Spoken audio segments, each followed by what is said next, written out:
अस्सलाम वालेकुम। आज हम इस वीडियो में बात करेंगे फोरेंसिक मेडिसिन की। ठीक है, इसकी सारी गाइडलाइंस बताई जाएंगी और प्रॉफ के हवाले से क्या चीज़ें इंपॉर्टेंट है और किस तरह कवर करना हो। तो सबसे पहली बात, जो फोरेंसिक मेडिसिन है ना, ये आपका एक माइनर सब्जेक्ट है, सही है। इस पे ज़्यादा ध्यान नहीं भी दोगे तो खैर है, लेकिन पढ़ना तो है ना। अब कुछ बच्चे हैं जो शुरू में पढ़ के साथ साथ पढ़ रहे होते हैं, कुछ बच्चे जो आखिर में पढ़ रहे होते हैं। दोनों तरह से कवर हो जाती है। I would prefer for now you अपनी जो फार्म है उस पर फोकस करो और पैथो पे फोकस करो, ठीक है। क्योंकि वो 300 मार्क्स के हैं। जो ये है ना, ये कितने मार्क्स का होता है हमारे पास? 90 मार्क्स का, ठीक है। और फिर 90 मार्क्स कैसे हो रहे होते हैं कि आपके पास 45 के SCQs होते हैं, जो कितने होते हैं? 9 इन नंबर होते हैं, ठीक है। 9 नंबर के SCQs आते हैं और हर एक 5-5 नंबर का और होता है। और बता 45 के MCQs होते हैं, ठीक हो गया। और 10 मार्क्स आपके होते हैं इंटरनल के, और टोटल आपके पास बन जाएंगे, ये हो जाता है 100 मार्क्स का, ठीक है। अब फोरेंसिक ना बहुत ड्राई सब्जेक्ट है और इसमें ना मल्टीपल बुक्स आती हैं, जिससे ना बच्चे बहुत ज़्यादा कंफ्यूज हो रहे होते हैं। तो पहले हम ना बात कर लेते हैं कौन कौन सी बुक्स अवेलेबल है। जो रिकमेंडेड है वो NR है, ठीक है। और एक बुक होती है पारिख, लोग उसको भी यूज़ काफ़ी ज़्यादा कर रहे होते हैं। और एक होती है शहबाज, ठीक है।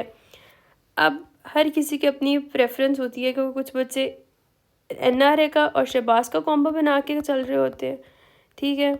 इन दोनों का कॉम्बो बना लो, या आप क्या कर सकते हो, या आप NR का और शहबाज का कॉम्बो बना लो। It's up to you guys. लेकिन अगर मैं अपनी बात करूँ ना, मेरा कॉम्बिनेशन था NR का और शहबाज का, ठीक है। अब कुछ लोग कहते हैं कि अच्छा यहाँ से ना पेपर आता होता है, मतलब पारिख से जी पेपर आ रहा है।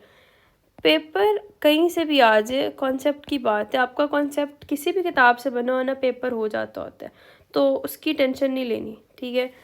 तो it's up to you guys कि आप कौन सी बुक को प्रेफर करोगे। NRA में सही अच्छा लिखा हुआ है, प्रिसाइज लिखा हुआ है, तब वो हो भी जाता होता है, ठीक है। कुछ लोगों को NRA की वर्डिंग मुश्किल लगती है, लेकिन आप उसको अच्छे से पढ़ोगे ना, समझ आ जाते हैं, इतना कोई मसला नहीं होता। शहबाज ना बहुत ज़्यादा एक्सप्लेन्ड है, बहुत ज़्यादा फजूल बातें भी लिखी हैं, तो इस पर शॉर्ट लिस्ट करना बड़ा मुश्किल काम है। आप ये भी कर सकते हैं कि शहबाज से अगर कोई चीज़ एक्स्ट्रा लिखी है वो NRA पे शॉर्ट लिस्ट कर लो। यहाँ पे शहबाज ना ज़्यादा टॉक्सिन्स के लिए सही है, ठीक है। जो टॉक्सिकोलॉजी है ना, वो शहबाज से कर लो, बेहतर है। बाकी सब NRA से हो जाता होता है। बाकी जो चीज़ें NRA में मिसिंग है, आप वहाँ से इधर डाल लो, ठीक है। मतलब जो NRA में चीज़ें मिसिंग है ना, वो पारिख से उसके अंदर शॉर्ट लिस्ट करके डाल लो, तो वो भी सही कॉम्बिनेशन रहता है, ताकि आपकी कोई चीज़ मिस ना हो। लेकिन you have to be careful, आपने कौन सी बुक डिसाइड करनी है, सर जल्दी कर लेना। ये ना कि आप बुक स्विच ही करते हो, तो ये भी पढ़नी है वो भी पढ़नी है, फिर आखिर में कुछ भी नहीं होगा, ठीक है। अब हम बात कर लेते हैं कि हमारे पास टॉपिक्स कौन कौन से आ रहे होते हैं। अच्छा जी, सब ने बहुत सुना होगा लॉ लॉ लॉ, अभी आप लोग लॉ ही पढ़ रहे होंगे, ठीक है। तो बात यह है कि जो लॉ है ना, उसमें कौन कौन सी चीज़ें आ रही होती हैं। सबसे पहले एक आ गया आपके पास टॉपिक लॉ का। लॉ के ना 5 MCQs आते हैं, ठीक हो गया, और एक SCQ है, ठीक है। अब लॉ में भी 3 तरह की चीज़ें आ रही होती है कि Pakistani legal system, law in relation to medical man और फोरेंसिक सेक्रेटरी। मैं आपको बुक से भी दिखा देती हूँ और हर चैप्टर की ना अलग से मार्किंग भी करवा देती हूँ, ताकि आप आराम से कर सको। जो लॉ है ना, आपने उसको ज़्यादातर देखना है कि मेडिकल से कितना रिलेटेड और मेडिकल के लिए क्या इंपॉर्टेंट है। सपोजिंगली वो बताया गया कि एक मेडिकल प्रैक्टिशनर है, ठीक है, उसके लॉ में क्या उसके लिए रूल्स हैं, क्या रेगुलेशंस उसको फॉलो करनी है। कोई नेग्लिजेंस होगी है तो लॉ के अकॉर्डिंग उसको कैसे देखेंगे, ठीक है। फिर उसके बाद आपके पास अगला आता है थैनाटोलॉजी। थैनाटोलॉजी इज़ रियली ईजी, छोटा भी है और सारा कुछ ना वहाँ से कवर हो जाता होता है NRA से, ठीक है। इसके 3 MCQs आते हैं और एक SCQ आता है, ठीक है। और ये आसान भी, इसमें तो कोई मतलब कोई मुश्किल बात नहीं है, आराम से आपको समझ आ सकती है। उसके बाद आप कर लो ट्रॉमाटोलॉजी। अब ट्रॉमाटोलॉजी तो नाम से ही लग रहा है कि ट्रॉमा ही देगी, तो ऐसा है, लेकिन बहुत लेंथी है ट्रॉमाटोलॉजी, लेकिन हो जाता होता है। अब ना बहुत ज़्यादा लोग कहते हैं, हमें भी ये कहा गया था, सीनियर्स ने भी, बाकियों ने भी, कि ट्रॉमा लास्ट पे करना, लास्ट पे करना। आई वॉन्ट रिकमेंड कि आप लास्ट पे ट्रॉमा करो। क्यों?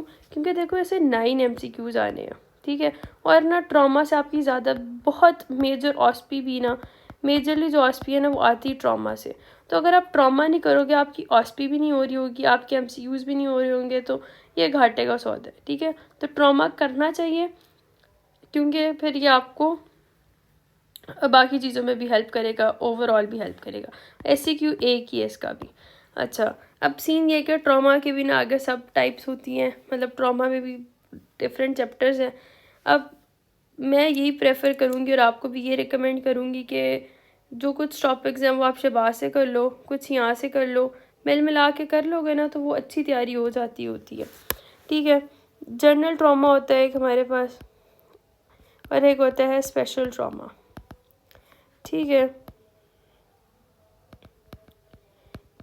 इसको अगर हम चेंज कर लें, ठीक है, स्पेशल ट्रॉमाटोलॉजी होगी।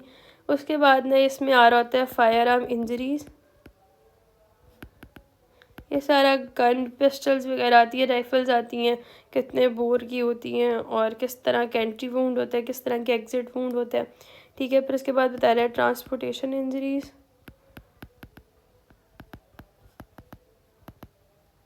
उसके बाद आती है हमारे पास थर्मल इंजरीज भी आ रही होती हैं, ठीक है, इलेक्ट्रिकल इंजरीज भी आ रही होती हैं। अब आपको ना थोड़ा स्मार्टली चलना आना चाहिए कि आपने चीज़ें भी कवर करनी है और मैक्सिमम कवर करनी है और आराम से करनी है, ठीक है। ड्राउनिंग भी आ रहा होता है इसके अंदर, और एक आ रहा होता है वायलेंट डेथ्स ड्यू टू एफेक्सिया। अच्छा, अब ना ट्रॉमा को मैं अपनी अगर स्कीम बताऊँ ना आपको कैसे करना चाहिए, मैंने जिस तरह किया था, जो थर्मल इंजरीज़ है, इलेक्ट्रिकल इंजरीज़ और ड्राउनिंग है, ठीक है, ये आप ना शहबाज से कर लो, ठीक है। बहुत अच्छा लिखा हुआ है, छोटा लिखा हुआ है, बहुत जल्दी भी हो जाता होता है। ट्रांसपोर्टेशन इंजरीज़ के मैंने 5 पेपर किए थे, ये 5 पेपर से कर लो, हो जाती होती है। या अगर आपने रीड देनी है तो एक दफ़ा रीड दे लो NRI से, ठीक है। फायर आर्म इंजरीज़ मैंने किया था, जो अली रज़ा के नोट्स है ना वहाँ पे अच्छा लिखा हुआ हो जाता होता है कवर उसे, अली रज़ा नोट्स, और साथ में ना शहबाज को सॉरी हमारी कौन सी है NRA को रीड दे लो, ठीक है। शहबाज में बहुत लेंथी लिखा हुआ है, लेकिन आसान वर्डिंग में तो आपको समझ भी आ जाता होता है। उसके बाद जो वायलेंट दैट ड्यू टू एफेक्सिन है, ये बहुत अच्छा NRA में लिखा हुआ है, टेबल्स के साथ, फिगर्स के साथ, आपको सारी चीज़ें समझ आनी चाहिए कि किस तरह की हो रही थी, मगिंग क्या होती है, ग्राउटिंग क्या हो रही होती है, और हैंगिंग क्या होती है, इस तरह के सबके डिफरेंसेस वगैरह, तो ये वहाँ से कर लेना, ठीक है।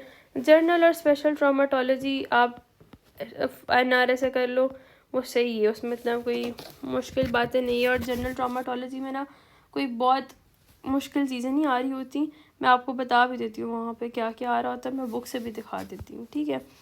तो अभी के लिए सिर्फ यही है। अच्छा, हम जर्नल और जो स्पेशल ट्रॉमाटोलॉजी है ना उसकी बात कर रहे थे। उसमें ना बेसिकली कौन कौन सी चीज़ें आती हैं वही बता रहा होता है कि इसमें आ रही होती है। सबसे पहली बात क्लासिफिकेशन इंजरीज़ की, ठीक है। उसके बाद इसमें आ रही होती हैं एब्रेजन क्या होती है, ब्रूस क्या हो रहा होता है, और फिर इनकी आपस में डिफ्रेंशिएशन कैसे करनी है, इनकी टाइप्स कौन सी हो रही होती हैं, सही है क्या, इनकी भी टाइप्स, और आपको इनको डिफ्रेंशिएट करना चाहिए, इनकी मेडिको लीगल इंपॉर्टेंस, जो फोरेंसिक है इसमें हर चीज़ की भी मेडिको लीगल इंपॉर्टेंस पता होनी चाहिए।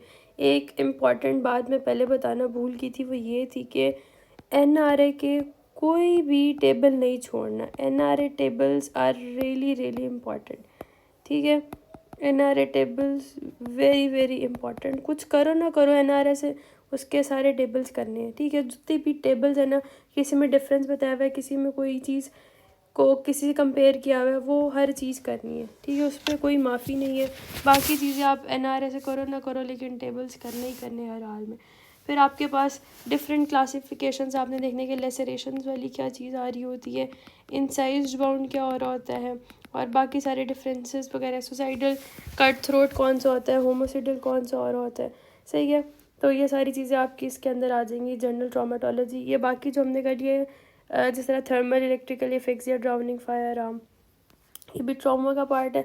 और ये जर्नल में आपने बता दिया कि सब करना है। ये I would say do from Ali Raza notes, बहुत अच्छा लिखा हुआ है, टेबल्स की फॉर्म में लिखा हुआ है, रिवाइज भी हो जाता है, समझ भी आ जाता है। बुक से भी रीड देनी है, एक दफ़ा दे लो, कोई मसला नहीं है, सही है। और बाकी ये सब चीज़ें ऐसे कर ली आपने कवर। और उसके बाद ये हमारे पास हो गया ट्रॉमाटोलॉजी। हम अपने अगले जाते हैं कि हमने क्या क्या कर लिया था, इसमें हमने कौन कौन सी बात कर ली थी वो देख लेते हैं, ठीक है। अच्छा, हमने ट्रॉमा तक आ गए थे। ट्रॉमा के बाद अगले चैप्टर्स जो आ रहे होते हैं ना, दैट इंक्लूड्स, एक आ जाती है पर्सनल आइडेंटिटी, ठीक है। जो पर्सनल आइडेंटिटी है ना, उसका भी क्या सीन है कि एक उसका SCQ आता है और 5 MCQs आ रहे हैं। जितने भी फोरेंसिक में टॉपिक्स हैं ना, सबसे एक एक SCQ आ रहा होता है, एक्सेप्ट फॉर स्पेशल टॉक्सिकोलॉजी, उसका 2 SCQs आ रहे होते हैं, और इसके ना 5 MCQs होते हैं, ठीक है। एक पर्सनल आइडेंटिटी भी हो गया। फिर उसके बाद we have the forensic sexology, ठीक हो गया। यहाँ से भी क्या चीज़ आएगी, एक SCQ हुई, और ना इसके 4 MCQ आ रहे होते हैं। और जो ऑटोप्सी है ना, ये मेरा फेवरेट भी है और बहुत आसान है, बहुत अच्छा लिखा हुआ है NRM में। इसके 4 MCQs आते हैं और एक SCQ आता है, ठीक है। फिर आपके पास बचती है टॉक्सिकोलॉजी, ठीक है। अब ना हमारे पास 2 तरह की, एक है जनरल टॉक्सिकोलॉजी है, ठीक है, और एक होती है स्पेशल टॉक्सिकोलॉजी, ठीक है। जो जनरल टॉक्सिकोलॉजी है उसमें से 2 MCQs आने होते हैं और एक SCQ आना होता है। और स्पेशल टॉक्सिकोलॉजी से ना 2 SCQs आने होते हैं और इसके बनते हैं हमारे पास MCQs, मतलब हर चैप्टर से कुछ कुछ आ रहे होते हैं। 11 MCQs कह सकते हैं, ठीक हो गया, अराउंड 11 MCQs। ये जितने हमने पहले MCQs की बात कर ली उसमें से माइनस कर दोगे तो इसके भी बन जाएंगे, ठीक है। That makes 11 MCQ।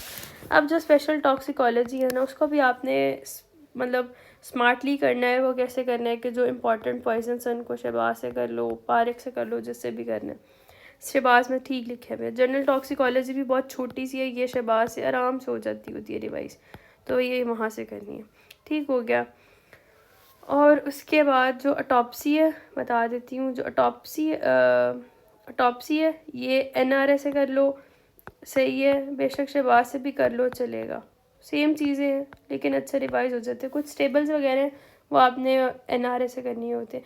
सेक्सोलॉजी आसान है, ये आप कर लो बेशक अली रज़ा के नोट से, अच्छा लिखा हुआ है वहाँ पे, ठीक हो गया। और साथ में सेक्सोलॉजी के लिए NRA भी चलेगी। और पर्सनल आइडेंटिटी बहुत अच्छा लिखा हुआ है NRA में, वो कवर हो जाता होता है उससे सारा। तो ये आपने इस तरह चीज़ें कवर करनी है। लॉ वही कहाँ से करना है, NRA से करना है। थैनाटोलॉजी भी NRA से करनी है। ट्रॉमा का मैंने आपको बता दिया, उसकी फर्दर किस तरह कौन सी चीज़ किधर से करनी है, ठीक हो गया। और बाकी चीज़ें भी बता दी हैं। तो NRA should be your main book and you should inculcate शहबाज इन बिटवीन। और जो टॉक्सिकोलॉजी के लिए सिर्फ और सिर्फ शहबाज काफ़ी है और हो जाती होती है। तो ये था आपका फोरेंसिक की जर्नल गाइडलाइंस, कौन सा टॉपिक किधर से कवर करना था। और अब हम बात करेंगे हर अलग अलग टॉपिक्स की भी, के लॉ को किधर, उसके अंदर कौन कौन सी चीज़ें करनी है, आगे थैनाटोलॉजी में क्या क्या करना है, ट्रॉमा के अंदर क्या करना है, उसके लिए अलग वीडियो में बात करेंगे। For now that is it. अगर किसी को कोई क्वेरी है आप पूछ सकते हैं, और that's it. And please do subscribe, share and comment.